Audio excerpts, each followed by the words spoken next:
Oh, Jesus. Oh.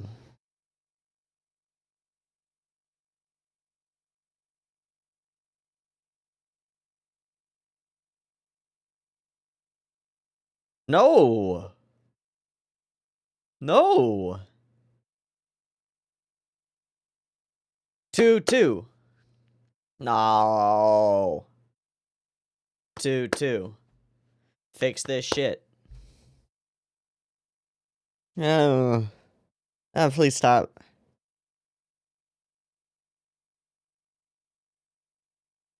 Whoosh.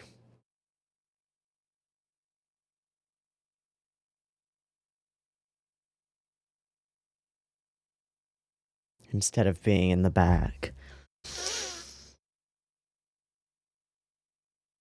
But you don't love Muto.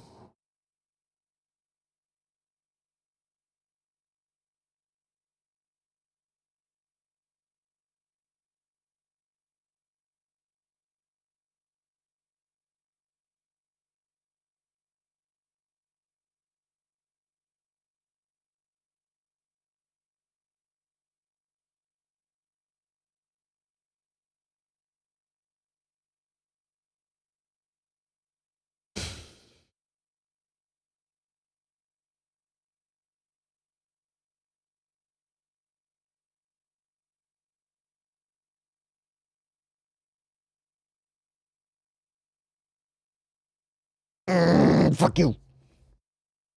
God damn it. Alright, 2-2.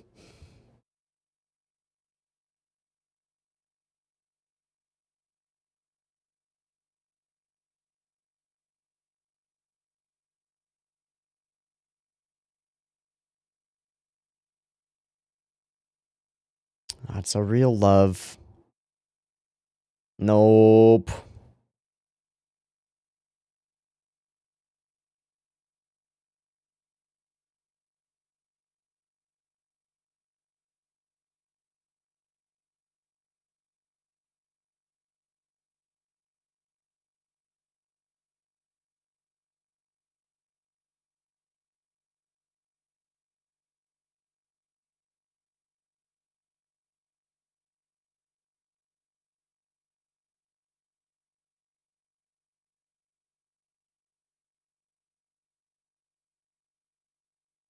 This is new.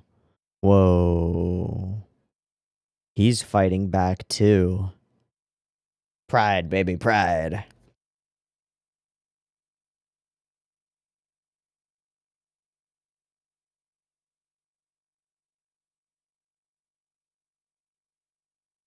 Raven's clawing. Whoa. Whoa. Pride.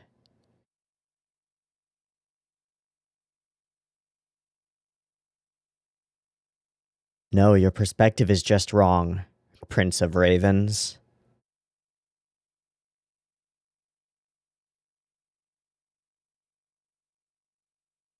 Please show them dating.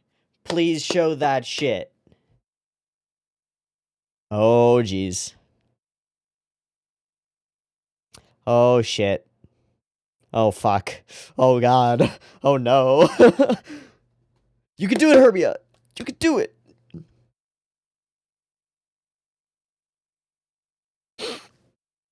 Aww.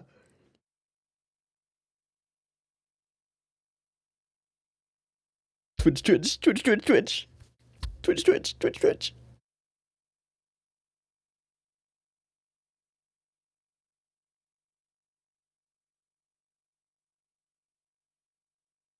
You say yes right now.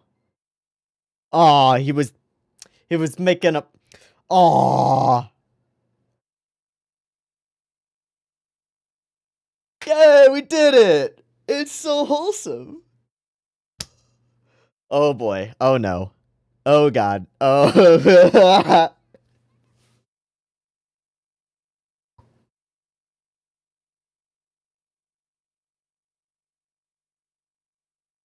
Fuck.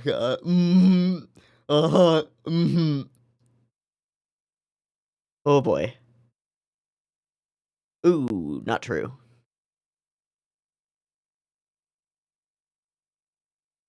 think that's how that works.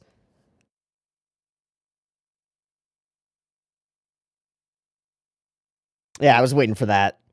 Yeah, there we go. Our own sakes. Ha ha ha. Oh. Oh. Oh. The Prince of Ravens and the Raven.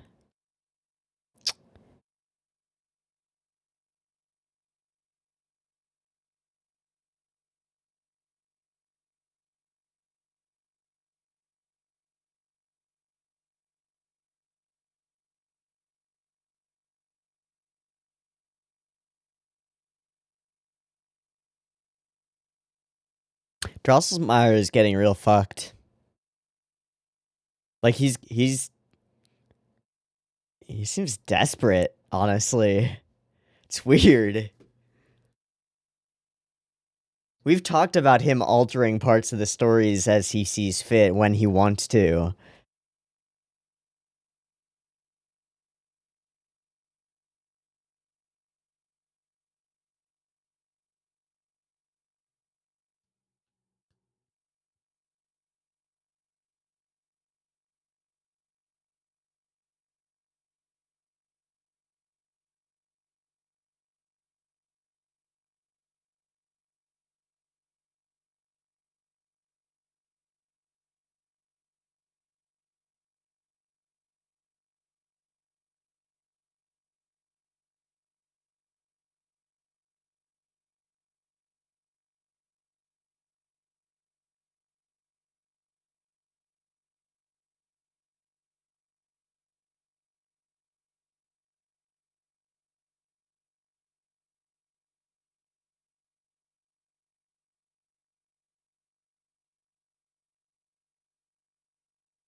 Fakir's gonna meet another girl. No! Ah, shit! No! Stop it. Stop it, show. Why is this show so good at fucking with me? I don't know. It's so good at it, though. Num, num, num, num. I think the thing that I want to focus on first is the Drosselmeyer stuff. But then I also want to do the intro stuff, and then I also want to read the entire synopsis of Midsummer Night's Dream probably 2 or 3 times. To figure out who bottom... just from my own, like... my own mental... I don't know, clarity or something. I'm just gonna look up Midsummer Night's Dream Bottom. Nick Bottom, character analysis in A Midsummer Night's Dream. Okay, great. Nick Bottom is a character in Shakespeare's Midsummer Night's Dream who provides comic relief throughout the play. A weaver by trade, he is famously known for getting his head transformed into that of a donkey by the elusive Puck. Look at that, would ya? Alrighty. Cool. That's good to know. I will look more into that later. Now that we've just at least verified that that is a weird random thing that I remembered randomly. The only reason I remember that is because Midsummer Night's Dream was oddly a plot point in a D&D show that I'm currently watching called The Unsleeping City. There's a character who puts on a performance of A Midsummer Night's Dream, and that's the only reason, because I ended up looking up A Midsummer Night's Dream to understand some of the plot points in The Unsleeping City, which is a really great D&D show, and you should totally watch it. It's about a bunch of magical people in magical New York who do cool things. It's great. But yeah, I like a week and a half ago looked up A Midsummer Night's Dream, and so I guess that's where I remember this from. How oddly serendipitous. Okay, the whole time stop thing. Drosselmeyer legit stops time in order to speak to Ahiru, and he says a bunch of things that don't make a lot of sense, but one of the things that he says, I'm not sure whether it's like leaning into the Maho Shoujo idea of this, because in a lot of the Maho Shoujo that I've experienced, we get like halfway through like a year-long season, and the plan was that our characters had to collect 20 to 25 object things that matter and have some kind of power.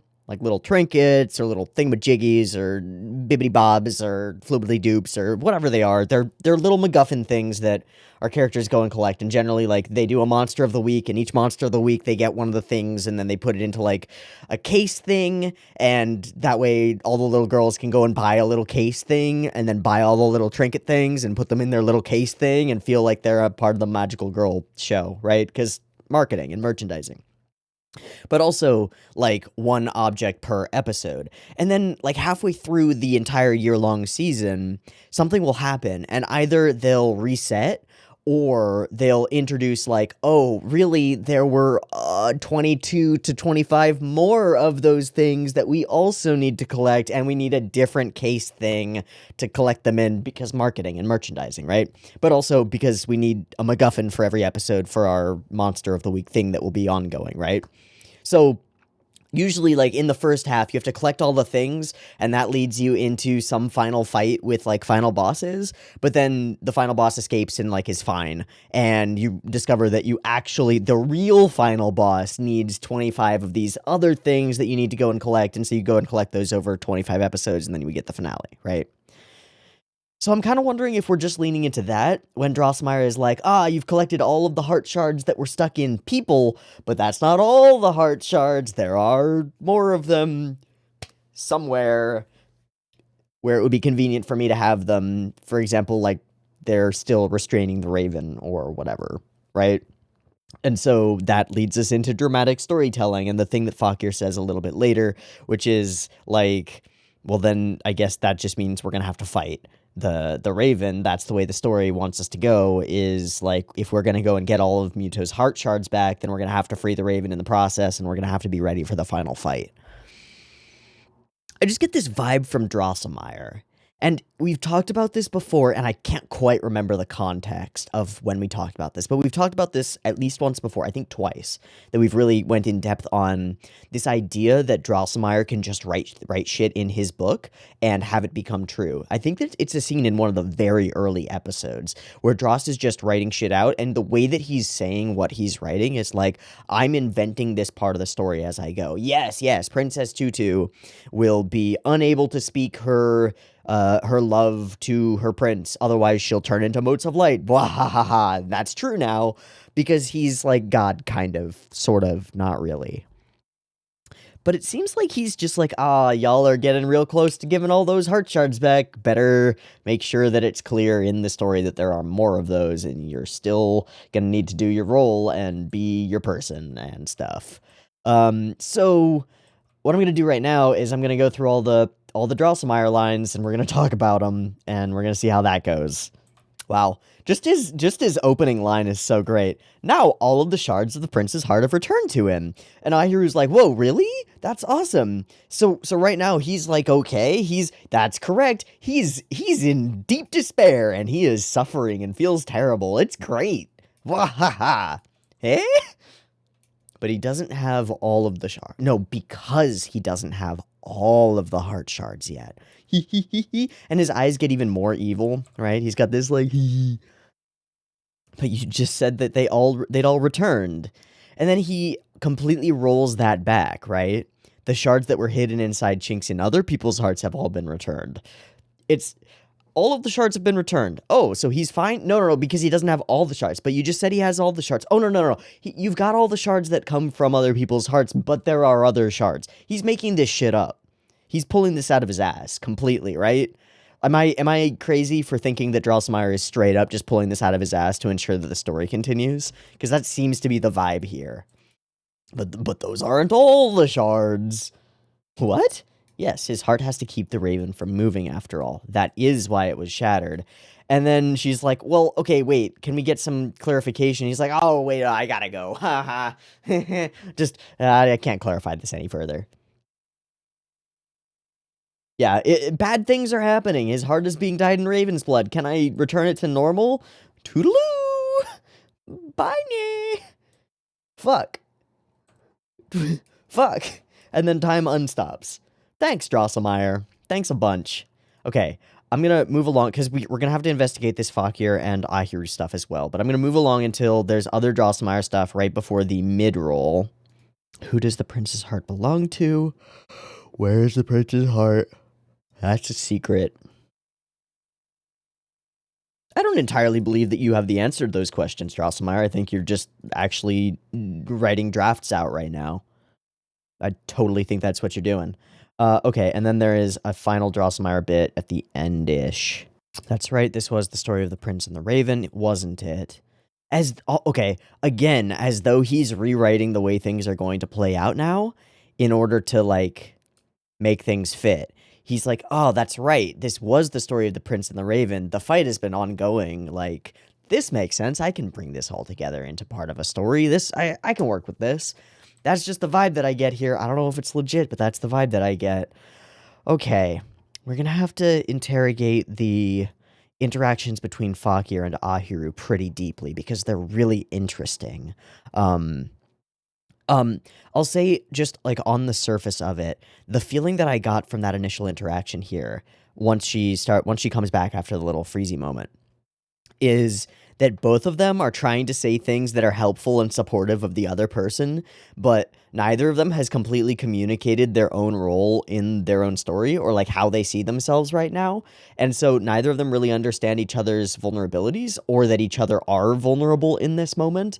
And both of them are trying in like the worst possible way to do the most wholesome thing that they can, which is to like support each other and try and tell each other like what they expect and want from each other, right? But they're failing miserably because on one point is that Ahiru does not understand that Fakir is in a massive crisis of identity around his like duty and role and his ability to even be a knight. Like he's been told repeatedly by Rue and by like everybody and by Muto, who really twisted the knife, that he's a failure of a knight who couldn't even die for his prince, and he sucks, and he's stupid. Not those parts, but you know, the vibe is there. And so she's like, "Oh, I wish you would not pick up swords." He's like, "Oh, you won't even acknowledge me as a knight." They're just like talking across each other because they haven't communicated their real true shit to each other, right? Or what they're really worried about in this moment. And that ties back into one of the potential interpretations of this opening sequence once we get to the end here, which is the big twist to this situation. We've got a woman who dies with deep unrequited love that she has suffered over, agonized over forever because she's terrified of the potential of rejection. My love might be over the moment that I say it. And there's a sweetness to like a childhood crush, right? Like there's a sweetness to a love that will never be, that you can just hold on to and be like, this is my little baby love, and I never have to share it with the world, and it'll never be requited, which is what I really want, but I'll settle for this, which sucks and is fucked up, but like, okay. And the final plot point to this is that she died unable to communicate her feelings, and the man she loved never knew that she existed. Married another woman, had a happy life, doing great, might have been super into her, might have married her if she had confessed, but didn't even know that she existed, right? So this has to do with like the communication between stories. Everybody gets wrapped up in their own stories. Everyone is a protagonist in their own mind.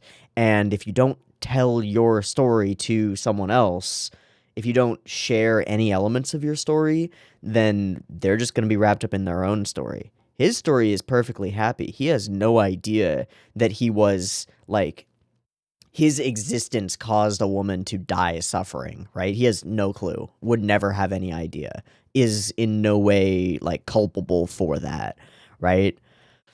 Huh.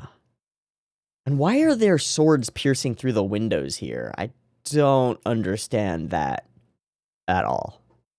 Because it's piercing through one side and then out the other as though this is like a non-Euclidean weird space. But like, what? Okay, I think this opening sequence is actually a pretty simple one, except for that little wrinkle, which is that like, which brings us into this space of like all of these characters are pulled from different stories, have their own motivations and their own like role in their story, and aren't necessarily aware of the stories of other people that are going on in the same town as them, right? Hmm. Like, Ahiru is the character who ends up figuring out about other people's stories more than anything. She's the one who finds out about Freya's story, finds out about Bottom's story in this episode, or Hermia. Yeah. Okay. Okay. There's one more thing that I want to talk about before I go and I investigate Midsummer Night's Dream, and it's this dance sequence from Kreru. Um, and it's kind of unfortunate that there's the mid-roll split here, because I feel like there's something to this. Yeah, Kreru, and he's like terrified and suffering. She's like very formal and very proper in this moment. And I'm curious about her expression. Literally her expression. It's not just a little bit of a frown, right? And for okay,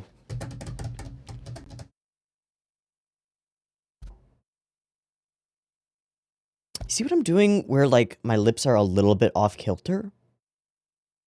That's like a nervousness, or like a almost like a more subtle version of biting your lip in like holding yourself together to do something difficult, right? We know fully that if they wanted to, they could and would have drawn her lips perfectly symmetrical, right? Because we've seen that many times before on her, on Ahiru, on many other characters. This is a very subtle expression, and it is an expression on Rue's face, and it reads to me as serious, like sincere. How about that as a word instead? As sincere. I, again, it feels like a subtle lip bite, like a steeling yourself, like readying herself for this moment. And then the dance sequence that we get and the music choice for it is feels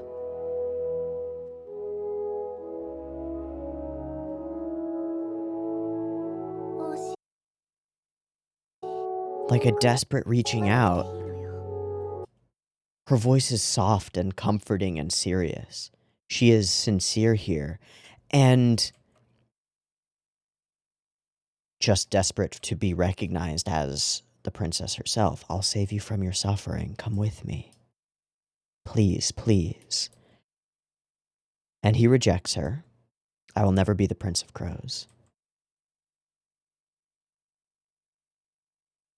We are the same. I'll love you more deeply than anyone else. And then it turns this way. You'll give me your love? He turns, red eyes turn. What do you mean? It's not yours to give, it's mine already, is the sentiment here. It's only natural. This is the natural order of things for you, a princess, to love me, a prince. You don't have this thing to give. You've already given it to me by nature of your existence, which is kind of rapey. Spooky Muto is real spooky. We don't like this guy very much. It's only natural for a princess to love a prince. Love me more, only me. And then he walks away saying, not enough love. Not enough love. The ravens caw and cackle, and she turns to them and tells them to shut up. Almost in a moment of like recognizing that that's the side of her that's wrong, right? Maybe. Whoa. The only point that I want to get across is that this felt sincere from Rue, like a genuine attempt to step outside of a defined something and to express real emotional feeling to Muto, and just failing because he's shattered right now. It's just so sad that it takes until now, when she has turned him into a monster, for her to try this kind of a sincerity. And it oh gosh, it just hurts. It just sucks. It just sucks. Fuck. Okay, filled with the feeling of love somehow, the whole Kit Kat thing happens. Right. Why am I so obsessed with books? Have to be quiet, holding hands all this time. Sacrifice for my sake. End your love. Just throw away that stupid love. Know it's a precious feeling, and it is, and it turns out to be wonderful. And Ahiru is completely able to comprehend Hermia's reluctant love, because she is a person who has a love and very literally cannot express it, or she straight up turns into a mote of light and vanishes. So, empathy. Yay! And then the lovey-dovey Zura. And then this is just super wholesome.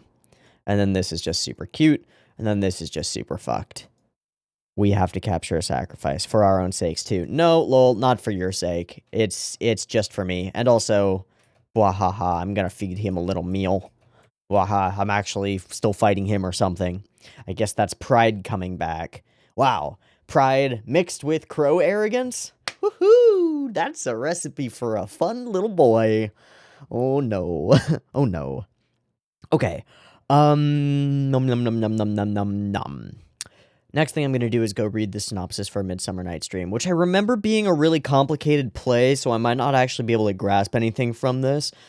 Maybe I'll just try to investigate the Nick Bottom stuff, because that seems like it's actually relevant, but I'm intrigued by A Midsummer Night's Dream, because one of the things that I remember about Midsummer Nights is that there are multiple intertwined storylines over the course of the play, and I wonder if any of this information about, like, information being passed between different storylines in an interesting way is going to maybe, like, reframe this episode for me. I'm just not sure. So I'm going to go read that, and there'll be a cut here because I'm going to go spend probably way too much time reading this shit. Also, I'm going to pull that page that I found earlier, which is the SparkNotes character analysis on Nick Bottom, which seems like a good thing to have. Cool. I'll see you in a minute. Okay, first off, in the play, Hermia is in love with Lysander and is resistant to her father's demand that she read one Demetrius. Cool. Got it. And Helena, Hermia's best friend, pines unrequitedly for Demetrius, who broke up with her to be with Hermia. So Hermia is in love with Lysander, Demetrius is in love with Hermia, and Helena, Hermia's best friend, pines unrequitedly for Demetrius.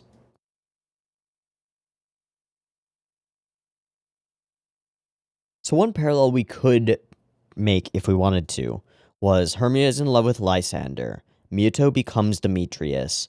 Muto leaves Helena for Hermia. Helena, in this case, being Rue.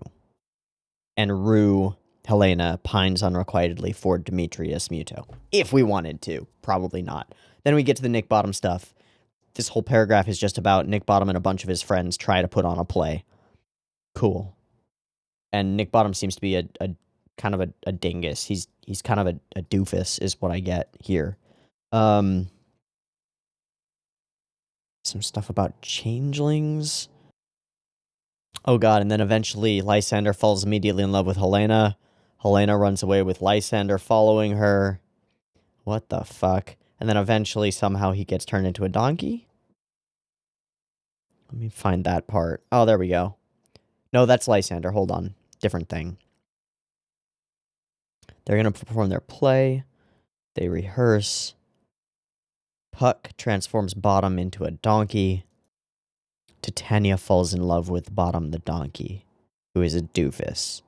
Okay, we get into real complicated territory where I really don't think that we're actually referencing Midsummer Night's Dream anymore. Great. Cool.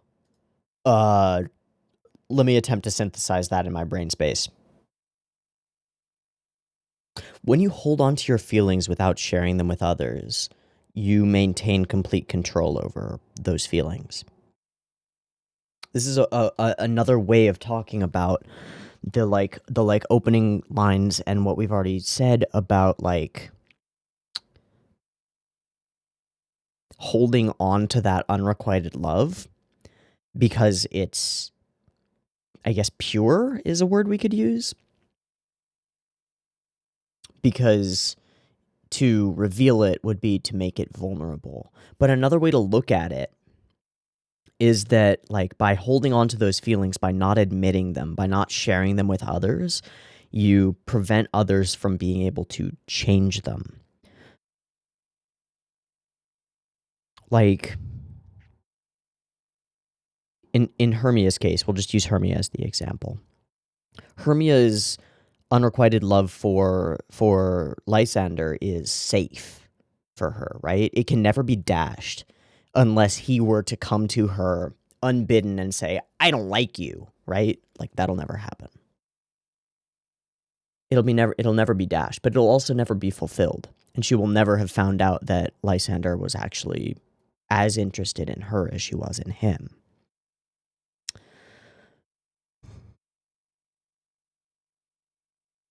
By holding on to those feelings, you prevent others from having access to them, from changing them, from making those feelings themselves vulnerable. By telling Lysander that she loves him, now he can interact with that feeling of hers, right? When he could not have before. Now he can confirm it, which is great, or he can deny it, which is not great. Either way, by telling him about it, because of the nature of emotions and feelings, she cedes control over that feeling to him, right? And so it becomes a situation where either she has to be willing to be able to walk away from her love if he says no. And that's terrifying. Okay. And then there's something else about that that opening sequence. To the maiden in the opening sequence, the man who she loved was like a core goal, like a center point of her story. We basically get told two separate stories in the opening. One story is there's this woman, her entire identity as given to us in the opening is centered around this guy who she loves. That's her whole deal, is that she loves this guy and never tells him. That's her story. And in her story, he is like everything to her. A core goal. And like a tragic like desire. But to him, in his story, she literally doesn't exist. So we frame other people through the lens of our own story.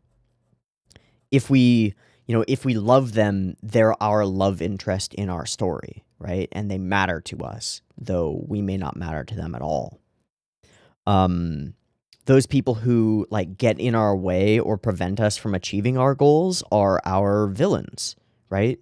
Because they're preventing us, the heroes of our own story, from achieving our goals. Those people who help us on our way are pure and wonderful and glorious and righteous and good and allies because they're helping us, regardless of what they're helping us with. In the story of Kreru, Princess Tutu is the antagonist. Everything gets framed through the lens of our own story. And so when you have a world, a storybook world where multiple characters from multiple stories, each of them viewing themselves as the protagonist of their own story, clash, everyone frames everyone else differently because of how they relate to their own story. That's super interesting. Okay, cool.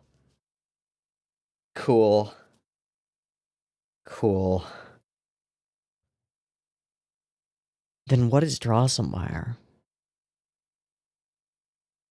Okay, and then we can tie that into the kind of fight that Fakir and Ahiru have. So the rest of the heart charge is slipping away, and yet the blah blah blah blah. Right. So he hits us with a so what? Right? She goes, the heart shards I returned to Muto are hurting him. This is for Ahiru, this is core storyline stuff. This is her core conflict is that she's continuing to do the only thing that she can do, and Drosselmeyer, the god of our stories, just told her that what she's doing is hurting Muto. This is core conflict for her. And he responds with, so what? Because he's on his own story path, which is, I'm just going to have to be the knight, and I'm going to have to fight him. Because that's my duty. And I'm all fucked up about that, but that's still what I have to do. And so his so what is from the perspective of his own story, not hers, because they haven't really bridged that gap. They haven't completely understood each other. And that's the start of them talking past one another. Their perspectives on everything are right for their own story, but they haven't found that middle ground where they can actually communicate. If Drosselmeyer is right, then the moment the rest of the heart shards are returned will be the moment of the Raven's resurrection, the time for the fight to continue, to occur. In other words, the moment when the fight begins. Muto has to be prepared for some suffering already. That's inevitable. He's gotta be. He's the prince, after all. He shattered his own heart, right?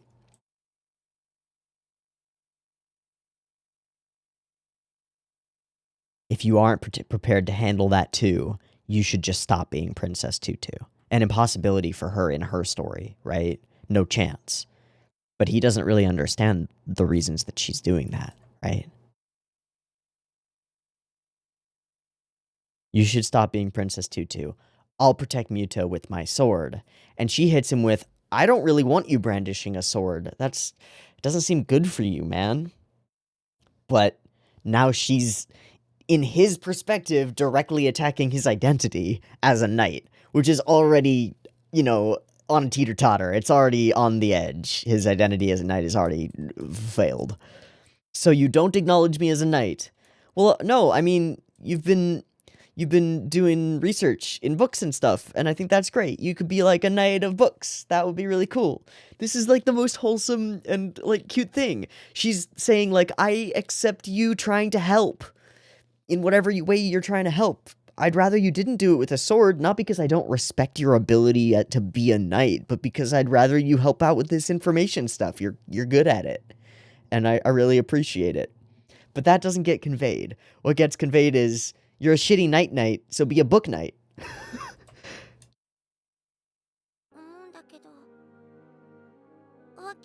Awkward. If your wounds have healed, go the fuck home. I'll walk you. Are you mad? No. Yes, you are. And then, I don't know, this is the start of the evocative shots. This closing of the gate between them is pretty fucking evocative, right? Chunk. Right?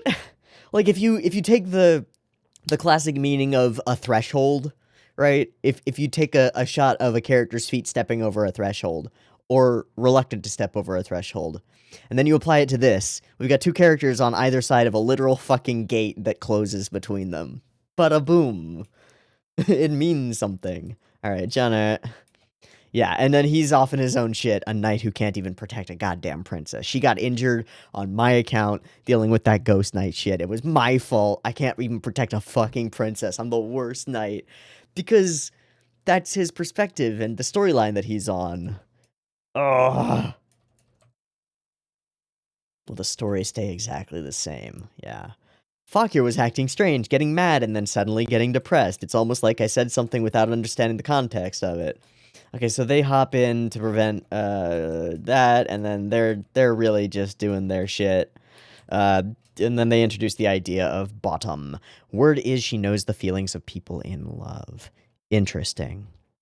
And also, fucking terrible to be the continuous messenger of other people's love to each other because she has, like, the understanding of other people's... Oh, but she doesn't recognize Lysander's love for herself. She sees love that other people hide behind their backs, right? That's what she sees from standing behind them being the tallest in all of the plays. She sees the love that they hide behind their backs while they present their dance to the world, right? But she can't see the love that's relevant to her. In exactly the same way that neither Fakir nor Ahiru can see the love that's inherent in the sentences and sentiments that they both expressed in the previous conversation, but could not in any way grapple with because, like, they weren't ready to. They're still in their own mindset. Oh, wow. Yeah. Yeah. It's almost like we're blind to the love that other people might have for us sometimes. That's a point. Yeah, and then this idea that she knows their own feelings, like she knows the feelings of others, is such an amazing like boon to Ahiru, who's like, oh god, that's amazing. Holy shit, maybe I can figure one thing out about Muto or something. That would be dope. But then, yeah, a love letter to Fakir, hell no. And, right, this shit, and that stuff, and then this stuff, and that stuff, fight stuff. Yes, this is happening to him because a new heart shard returned, and we see some great, again, really evocative angled shots of Muto. This one is wonderful as he is stumbling forward, his eyes flickering back and forth, back and forth. And pride. Pride is giving him genuine strength. It's also making Raven Boy side of him more fucked up, but it's giving real Muto some genuine strength to resist. His pride as a prince won't allow him to succumb to the Raven. That's cool as hell, I think. Okay, so we meet Bottom. Are you agonizing over your... Oh god, it's a donkey. So she dresses up like this just to be an anonymous messenger, which is super cool. And then she runs the fuck away and freaks the fuck out. Yeah, it's super obvious. I'll deliver the letter. Great, great, great. I can't confess my love. There are some circumstances that prevent it. Literally. Sometimes sense them. Just an empath, I guess. Always the one furthest to the back, which means she's always observing those in front of her. Feelings of being in love on everyone's backs. It's a wonderful thing, but it also makes people suffer and be sad. Yeah, it can. It absolutely can. So everyone is keeping all their feelings inside. And you'd like to help those people. That's the most wholesome shit. But it's all letters to Muto, because everybody fucking loves Muto, and none of them will ever be requited because he doesn't love anybody. He's a fuck boy. Muto comes to him. Do you know about Muto's feelings? I'm sorry, Muto's feelings alone, I just can't figure out. Those and Lysander's, because you're not actually trying to look.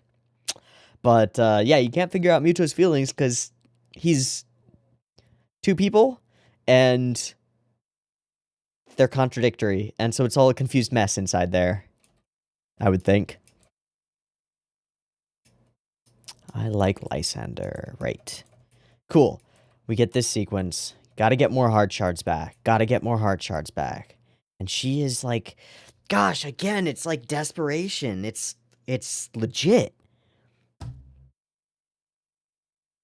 I believe Kreru is completely sincere here. And struggling to be sincere here. And it doesn't work for her. Oh, that sucks. Again, just more layers of I feel so bad for Kreru. Okay, these sequences are awesome. There's this shot, and then there's this shot with the feet, and this one in particular feels like reaching. Like, just please. Stretching forth toward him. Yeah, and it gets real fucky. He must have been thinking about somebody while he created it. But that might have been you. No, definitely not. I know myself better than anyone else does. Because I know my own story. But you don't know Lysander. So this is such an irrelevant statement, right? I know myself better than anyone. There's no way he could have like been thinking about me. So knowing yourself allows you to know the feelings of another just intuitively, like when you clearly don't, and the story proves later that you absolutely don't. He is an awkward-looking boy. That's all I got there. He's just an awkward-looking boy. And so I think that their whole relationship thing is super cute. Like we don't get any sentiment that that Hermia feels like awkward about her height or has any serious self-esteem issues necessarily. Just a reluctance to confess, which wraps into the other storylines which we've talked about. But this is just really wholesome. She really likes this dude. He's not a beautiful prince like Muto or a handsome dark-haired knight like Fakir. He's just some dude with a little bit of a weak chin and kind of funky hair and like a squarish face. He's just a dude. He's just a boy. And she's just a girl. She's just a chick and she's really into him. And it turns out that he's really into her. And oh, it's serendipitous. But anyway, it's really cute. Anyway, and then this whole thing with the mimes for marriages and vows and stuff, and like, mime for no. Mime for no? Mime for no. Absolutely not. Alright, and then we gotta go after Yuzura. Some other shit happens. This shit happens. Right, you're researching in books again. I'm just doing what I can, even if it's only a little. It's not like I've cast outside my sword or anything, baka. And so we just leave him be. And he's just in his despair, you know, he's just in that full despair. Why am I so obsessed with books? And why are the endings all torn out? My interpretation is just that you have to write your own ending, I think, but I really don't know if that's the case. But I saw the end. I understand that he's in deep turmoil. If only he would express it to anybody else. That underdeveloped Hermia of all people. So I guess Hermia is considered by these fucking... Are these kangaroos? I think they're kind of kangaroos, but they're kind of not as well. I don't know what the fuck they're actually supposed to be. Whatever. I think they... Are they saying that Hermia is flat? I feel like they are. Fuck off, kangaroo bitches. Yeah, so they went off to the place. I know everything. Here are your letters. Those don't matter anymore. Become my prima. You want to forget that you yourself don't have the courage to confess your own love. So I'll make it easy for you. Make it look like it's goodwill, but it's all for yourself. I don't think that's entirely true. Everyone else is using you too, so you can just think about only yourself. If you love me, you won't have to fool your... Ugh. So fool yourself into loving me so that you won't have to fool yourself about not being in love. Ugh. Ugh. Ugh. Classic bullshit. Classic bullshit. If I have you, I can become a prima ballerina, which I guess is some level of insecurity that we just have not been told about her. I guess her standing in the back in all the plays is a part of that. I've had enough of being the go-between for other people's loves. I'll act for my own sake. No, wait, for Muto's sake. Right, there's a bit of a disconnect there. Boom, we're in it. Tutu time. I love the way that she hops across here. It's as though she is being puppeted by this stream of light, of like moonlight from on high. As though she's on wires. It's fucking crazy. Give me your love. No, lol, haha, no. Is it really okay to end your love? And they end up standing amongst the ravens together. Your love is a precious feeling. Don't give it up. Throwing it away would be cruel. Don't hide it behind your back. Tell him about it. Awesome. And I think we're pretty simple at this point. If I were allowed, I would also express my love, which is pretty dope. And Muto is straight fighting his raven side. That's right, I haven't told Lysander anything. They dance together atop the ravens, who then start grasping up at them in desperation. The feeling that's grown to the bursting point inside you, that's real life. Real love.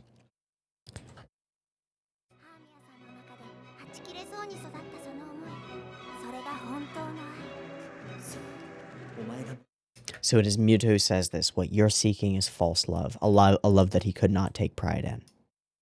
Shut up, what is this real love? What is the difference? And then a very classic, like, thing to do when blown the fuck out is to say that if this love is false, then all love is false. This is as real as it gets because I can't fathom anything more real, so it must all be bullshit. My parents got divorced, so marriage is a lie. You know? Sort of in the same kind of thing, you know? Yeah. And lovey-dovey. True lovey-dovey. This is just a super cute scene. It's so cute, and he gets all blushy, and she gets even more blushy.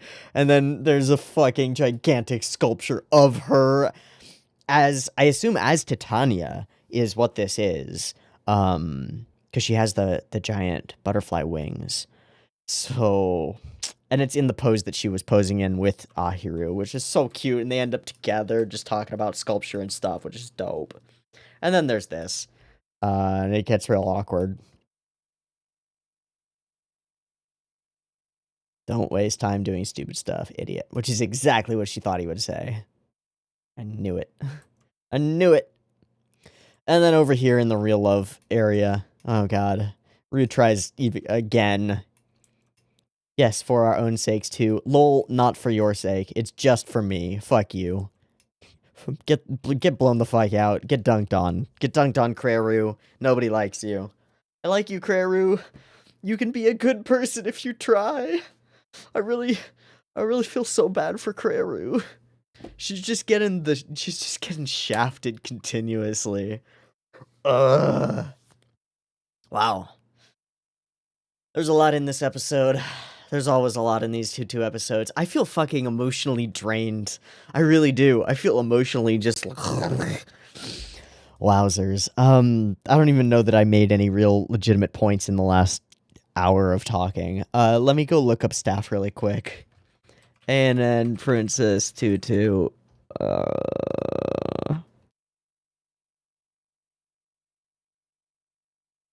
Rika Nakase on script. Junichi Sato on storyboard, and episode director Yasushi Muroya, who has directed 7, 11, and 15 before this. I don't remember you, Yasushi Muroya.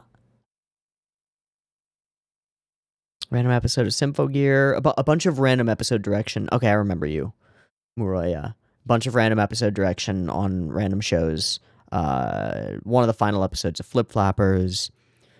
And I think I remember having some other cool, like, angly stuff around expressions of emotions from particular characters, which I feel most poignantly in this episode in, like, the scene where Muto is, like, stumbling around, flickering in his eyes, and in the scene where Rue dances with him, or dances for him, trying to convince him to be with her. Woof. Cool episode.